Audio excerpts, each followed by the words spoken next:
আসসালামু আলাইকুম এভরিওয়ান। তো আজকে আমি কেক বানাবো, তাও আবার মাত্র 95 টাকা খরচ করে। তো প্রথমেই আমি বিস্কিটগুলোকে একটা বাটিতে নিয়ে নিলাম এবং ক্রিমগুলোকে আলাদা করে নিয়েছি।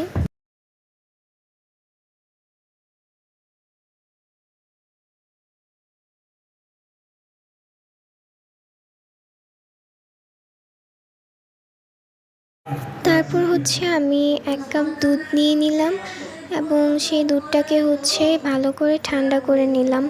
তারপরে এটাকে আমি বিস্কিটের ভিতরটায় দিয়ে দেন এটাকে আমি গলানোর ট্রাই করব।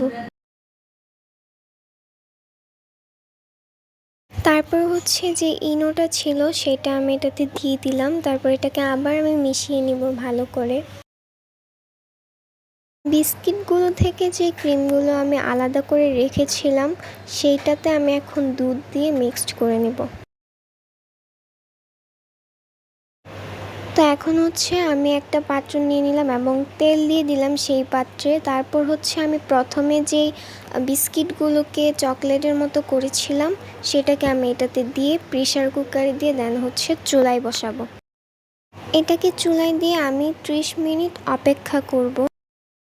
তারপর আমি আবার আরেকটা পাত্র নিয়ে নিলাম, সেটার মধ্যে আমি যে চকলেটগুলো নিয়েছিলাম সেগুলোকে দিয়ে দিব অ্যান্ড বিস্কিটের যে ক্রিমগুলো ছিল আমি নিয়েছিলাম সেগুলোকে দিয়ে সেটাতেও আমি অল্প করে দুধ দিয়ে আবারও মিক্সড করে নেব। আর এটার সাথে আমি 1 চামচ চিনিও দিয়েছি। তো এখন আমার আম্মু এটা করতে আমাকে হেল্প করেছে। আম্মু এটাকে চুলায় বসিয়ে গরম করে দিচ্ছিল। তো এইসব করতে করতে আমার কেকটাও রেডি হয়ে গেল। তো এটা আমার কেকের ফাইনাল লুক অ্যান্ড এটা বেশি মোটা হয় নাই।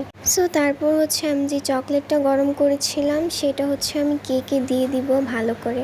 তারপর এটার উপর দিয়ে আমি জ্যামসগুলো দিয়ে একটু ডেকোরেশন করে দিলাম। তো এটা আমার কেকের ফাইনাল লুক। তো আপনাদের সাথে দেখা অন্য কোনো ভিডিওতে। ততক্ষণ পর্যন্ত আপনারা সবাই ভালো থাকুন, সুস্থ থাকুন। আল্লাহ হাফেজ।